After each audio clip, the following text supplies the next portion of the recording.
여러분, 제가 오늘 이런 충격적이고 개인적인 이야기를 공개한 이유는 같은 피해를 당하실 분들이 없기를 바라는 마음에서입니다. 안녕하세요, 여러분. 저는 70대 할머니로서 정말 충격적인 경험을 하고 온 사람입니다. 제가 가장 믿었던 둘째 며느리가 저를 상대로 치밀한 사기극을 벌였다는 사실을 알게 되었어요. 만약 한 시민의 용기 있는 제보가 없었다면 저는 지금 이 순간에도 위험한 상황에 처해 있을지도 모릅니다. 여러분도 혹시 가족이나 가까운 사람들로부터 이런 위험을 겪고 계시지는 않나요? 오늘 제 이야기를 끝까지 들어보시면 어떻게 이런 상황을 미리 예방하고 대처할 수 있는지 알게 되실 거예요. 이 영상이 도움이 되신다면 좋아요와 구독 버튼을 눌러주시고 댓글로 여러분의 경험도 공유해주세요. 저는 젊은 시절 남편을 일찍 여의고 혼자서 두 아들을 키웠습니다. 정말 힘든 시절이었지만 두 아들 모두 결혼까지 시켜드릴 수 있었어요. 첫째 아들은 회계사가 되어 안정적인 직장에 다니고 있고 둘째 아들은 자동차 정비공으로 성실하게 일하며 살고 있었습니다. 첫째 며느리는 간호사로 일하는 차분하고 성실한 여성이었고 둘째 며느리는 요양보호사로 일하며 특히 저에게 각별히 잘해주는 사람이었어요. 저는 둘째 며느리를 정말 친딸처럼 여기며 살았습니다. 그런데 몇 달 전부터 둘째 며느리의 행동에서 이상한 점들이 하나둘 보이기 시작했어요. 첫 번째로 갑자기 제 건강을 과도하게 걱정하며 어머님 혼자 계시면 위험하니 요양원이나 실버타운 같은 곳도 알아봐야 하지 않을까요? 라고 자주 말하더라고요. 두 번째로 제가 관리하던 통장과 인감을 혹시 분실될까 바라며 자신이 보관하겠다고 했어요. 그때는 며느리의 배려심이라고 생각했죠. 세 번째로 갑자기 첫째 아들 가족과의 만남을 꺼리며 형님네는 너무 바쁘시니까 자주 만나면 부담스러워 하실 거예요 라고 말하기 시작했습니다. 네 번째로 제 휴대폰을 자주 들여다보며 어머님 이상한 전화나 문자 오면 저한테 먼저 보여주세요 라고 했어요. 당시에는 효심 깊은 며느리가 저를 보호해주려는 마음이라고만 생각했습니다. 그러던 어느 날 둘째 며느리가 제게 이런 제안을 했어요. 어머님, 제가 아는 곳 중에 정말 좋은 실버케어 시설이 있어요. 거기서 체험 프로그램을 한 달간 무료로 해준다고 하는데 같이 가보시는 게 어때요? 어머님 건강도 체크받고 좋은 프로그램도 경험해보시면 정말 좋을 것 같아요. 저는 며느리의 정성스러운 제안에 감동받아 함께 가기로 했습니다. 그런데 출발 당일 정말 운명적인 만남이 있었어요. KTX를 타고 가는 도중이었습니다. 둘째 며느리가 화장실에 간 사이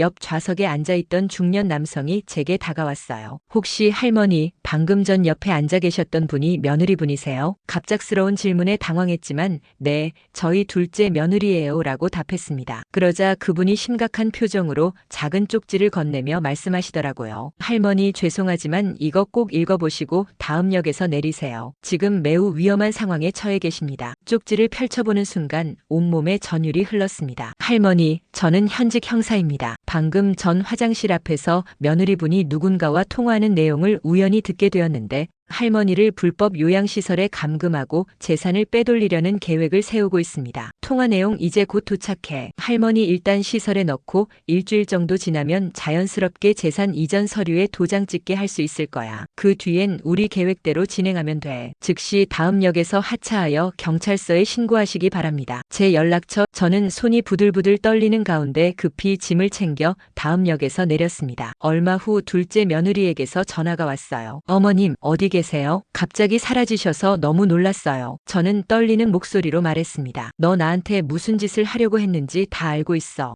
어머님 무슨 말씀이세요? 저 정말 모르겠어요. 너 나를 그 시설에 감금하고 내 재산을 빼돌리려고 했잖아. 나 지금 경찰서 가는 길이야. 그러자 둘째 며느리의 목소리가 완전히 바뀌었어요. 어머님, 그게 어떻게 하셨어요? 경찰서에서 조사를 받는 과정에서 더욱 충격적인 사실들이 드러났습니다. 둘째 며느리는 약 1년 전부터 한 남성과 불륜 관계를 유지하고 있었는데 그 남성이 바로 둘째 아들의 직장 동료였습니다. 더욱 충격적인 것은 둘째 아들이 야근을 한다며 늦게 들어올 때마다 며느리는 그 남성과 만나고 있었다는 사실이었어요. 하지만 이것은 빙산의 일각에 불과했습니다. 경찰 조사 결과 둘째 며느리는 저를 요양시설에 보낸 후 제가 사고사를 당하도록 꾸미려 했다는 사실이 드러났습니다. 그 불법 요양시설은 실제로 노인들을 상대로 보험금 사기를 벌이는 조직의 본거지였던 것이죠. 둘째 며느리는 제 이름으로 무려 3억 원 상당의 보험을 가입해놨고 저를 수익자로 둔 후 제가 불의의 사고로 사망하면 그 돈을 가져갈 계획이었습니다. 더욱 소름 끼치는 사실이 밝혀졌습니다. 둘째 며느리는 둘째 아들마저 제거할 계획을 세웠던 것입니다. 경찰이 압수한 휴대폰에서 발견된 메시지. 어머니 일 끝나면 남편도 처리해야 해. 그래야 완전히 깨끗해지지. 보험금까지 합치면 5억은 될 거야. 둘째 아들의 커피에 조금씩 독을 타서 서서히 약화시킨 후 마지막에는 자동차 사고를 가장해 살해할 계획까지 세워놨던 것입니다. 조사가 진행될수록 더욱 끔찍한 진실이 드러났습니다. 둘째 며느리의 최종 목표는 우리 집안 전체의 재산이었던 것입니다. 저를 제거한 후에는 첫째 아들 가족도 교통사고를 가장해 제거하려 했습니다. 그러면 모든 상속 재산이 둘째 아들에게 가고 둘째 아들마저 제거하면 며느리인 자신이 모든 재산의 상속인이 되는 것이죠. 경찰 조사 결과 둘째 며느리는 이번이 처음이 아니었습니다. 결혼 전 이름은 가명이었고 실제로는 타 지역에서 홀로 사는 노인을 상대로 비슷한 사기를 저질렀다가 발각되어 도망친 전과자였습니다. 그 노인은 다행히 목숨은 건졌지만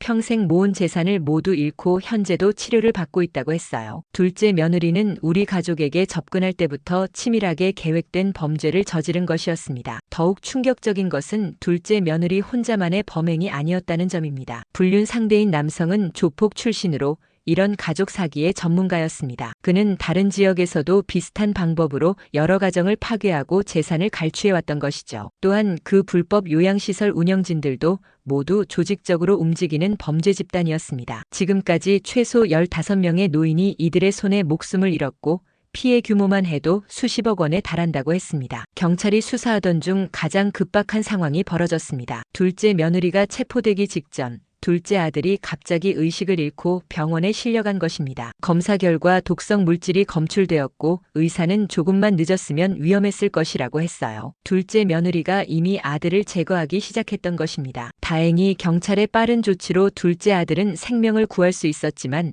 한동안 중환자실에서 생사를 오갔습니다. 법정에서 둘째 며느리는 반성은커녕 오히려 뻔뻔한 모습을 보였습니다. 어차피 늙어서 얼마 못 사실 분들이잖아요. 그 돈으로 젊은 저희가 더 의미 있게 쓰는 게 낫지 않나요? 시어머니는 원래 치매 기운이 있었어요. 제가 안 했어도 어차피 요양원에 가셨을 거예요. 남편도 저와 성격이 안 맞아서 이혼하려고 했는데 이참에 정리된 거죠. 이런 말을 법정에서 버젓이 하는 며느리를 보며 저는 제가 15년간 친딸처럼 여겼던 사람이 과연 인간이 맞는지 의심스러웠습니다. 첫째 아들은 이 모든 사실을 알고 나서 한동안 말을 잇지 못했습니다. 엄마, 저희도 타겟이었다니. 만약 그 형사님이 아니었다면 우리 가족 모두가, 첫째 며느리도 마찬가지였습니다. 어머님, 그 사람이 저희 아이들까지 해치려 했다니까요. 정말 소름이 끼쳐요. 둘째 아들은 병상에서 이 모든 사실을 알게 된 후 며칠간 말을 하지 못했습니다. 자신이 15년간 사랑했던 아내가 자신과 가족 모두를 죽이려 했다는 사실을 받아들이기 어려워했어요. 엄마, 제가 정말 바보였어요. 아내가 엄마한테 그렇게 잘하는 게 이상하다고 생각했어야 했는데. 재판 과정에서 둘째 며느리의 이전 피해자들이 증언을 위해 나왔습니다. 75세 박모 씨, 그 여자 때문에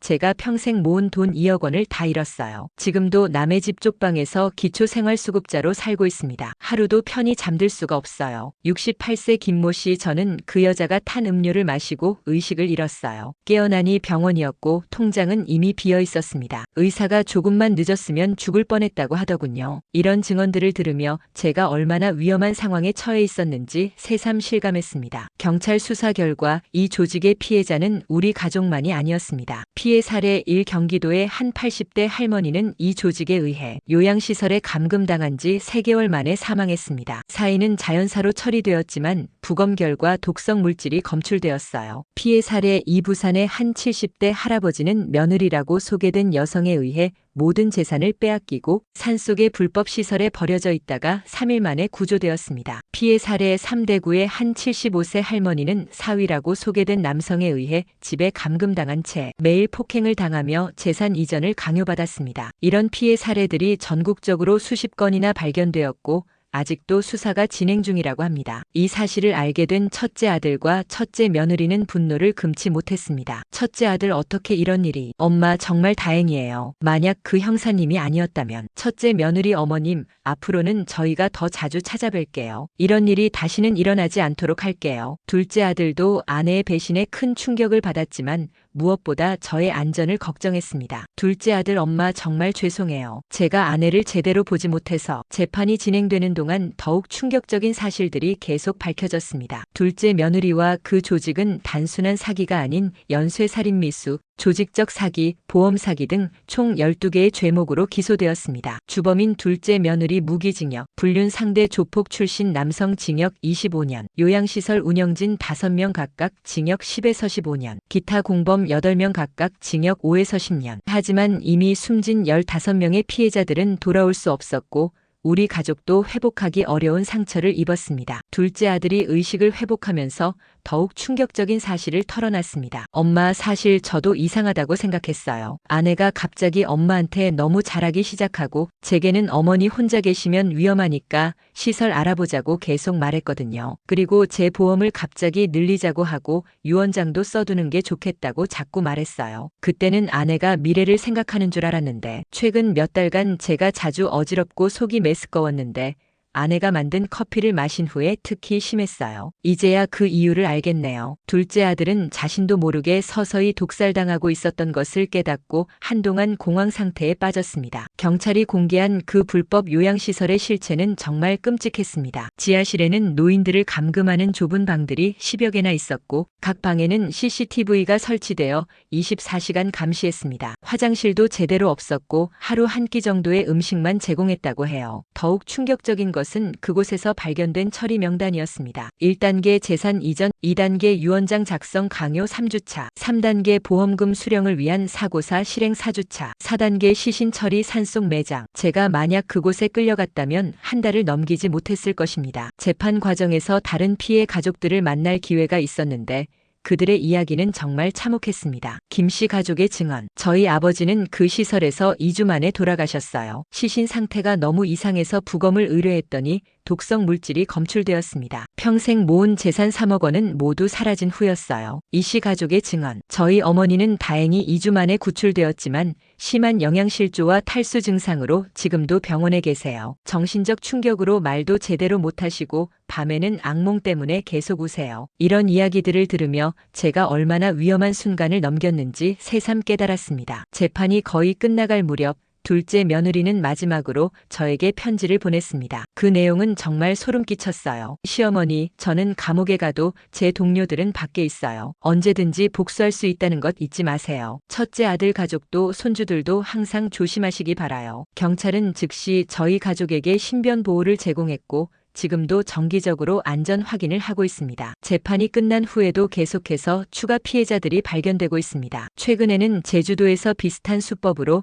70대 부부가 피해를 당한 사건이 발견되었어요. 그들의 손자라고 나타난 남성이 실제로는 이 조직의 일원이었던 것입니다. 또한 해외에서도 비슷한 조직이 활동하고 있다는 정보가 들어와 국제적인 수사가 진행 중이라고 합니다. 전국적으로 이 조직의 피해를 당한 노인이 최소 10명 이상으로 추정되며 피해 규모는 100억 원을 넘을 것으로 보인다고 경찰은 발표했습니다. 판결이 끝난 후 저를 구해주신 그 형사님을 다시 만날 수 있었습니다. 그분은 저에게 더욱 놀라운 이야기를 들려주셨어요. 할머니, 사실 그날 제가 KTX를 탄 것도 우연이 아니었어요. 저희가 이미 몇 달 전부터 이 조직을 추적하고 있었고 할머니가 다음 타겟이라는 정보를 입수했었거든요. 원래는 더 일찍 개입하려 했는데 확실한 증거를 잡기 위해서 현행범으로 체포하려 했던 겁니다. 그런데 할머니 며느리가 계획보다 빨리 움직이는 바람에 급하게 그렇게 알려드린 것이었어요. 그 형사님 덕분에 저뿐만 아니라 다른 많은 피해자들도 구할 수 있었던 것입니다. 이 모든 일이 있은 지 1년이 지난 지금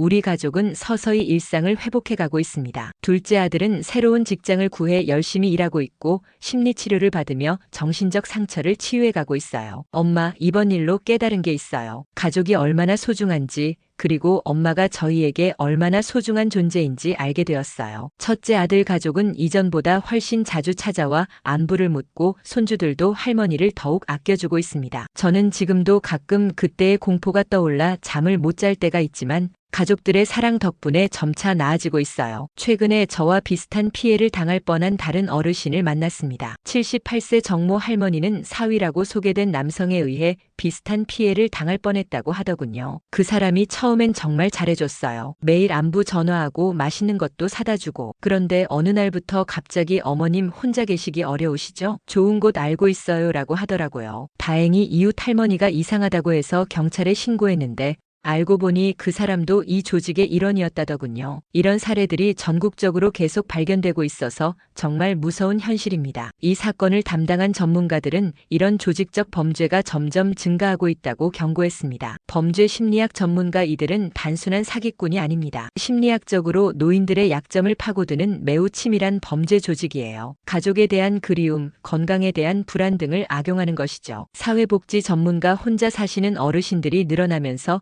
이런 범죄도 증가하고 있어요. 정기적인 안전 확인과 교육이 필요한 상황입니다. 경찰청 관계자 이런 조직들은 국경을 넘나들며 활동하고 있어서 국제적인 공조가 필요한 상황입니다. 시민들의 신고가 무엇보다 중요해요. 지금 생각해보면 여러 가지 경고 신호들이 있었습니다. 1. 갑작스러운 과도한 관심과 걱정. 2. 금융 정보에 대한 접근 시도. 3. 다른 가족들과의 접촉 차단 시도. 4. 중요한 결정을 혼자 내리도록 유도. 이 사건을 계기로 노인 대상 사기 전문 수사관과 상담을 받았는데 다음과 같은 조언을 받았습니다. 어르신들을 대상으로 한 사기는 대부분 신뢰관계를 이용합니다. 특히 가족이나 친지를 가장한 경우가 가장 위험하죠. 아무리 가까운 사이라도 재산 관련 문제는 반드시 다른 가족 구성원들과 상의하시고 급하다고 재촉하는 경우에는 더욱 신중하게 판단하세요. 여러분, 제가 오늘 이런 개인적인 이야기를 공개한 이유는 같은 피해를 당하실 분들이 없기를 바라는 마음에서입니다. 가족이라는 이름으로 효심이라는 가면을 쓰고 어르신들을 속이는 사람들이 있다는 것을 꼭 기억해 주세요. 아무리 가까운 사람이라도 다음과 같은 행동을 보인다면 의심해 보시기 바랍니다. 1. 갑작스럽게 건강을 과도하게 걱정하며 시설 입소를 권유하는 경우. 2. 통장, 인감, 부동산 서류 등을 보관하겠다고 하는 경우. 3. 다른 가족들과의 만남을 의도적으로 차단하려는 경우. 4. 중요한 결정을 급하게 내리도록 재촉하는 경우. 만약 이런 상황에 처하신다면 혼자 고민하지 마시고 반드시 다른 가족이나 믿을 만한 지인 그리고 관련 기관의 상담을 받으시기 바랍니다. 그리고 저에게 도움을 주신 그 형사님처럼 어르신들이 위험에 처한 상황을 목격하신다면 용기를 내어 도움의 손길을 내밀어 주세요. 여러분의 작은 관심과 용기가 누군가의 인생을 구할 수 있습니다. 마지막으로 이 영상이 많은 분들에게 도움이 되기를 바라는 마음입니다. 좋아요와 구독 버튼을 눌러주시고 주변의 어르신들께도 이 영상을 공유해 주세요. 댓글로 여러분의 경험이나 궁금한 점들을 남겨주시면 최대한 답변 드리겠습니다. 다음 영상에서는 노인 대상 보이스피싱 피해 예방법에 대해 자세히 알려드릴 예정이니 많은 관심 부탁드립니다. 여러분 모두 건강하시고 안전한 하루 보내세요. 감사합니다.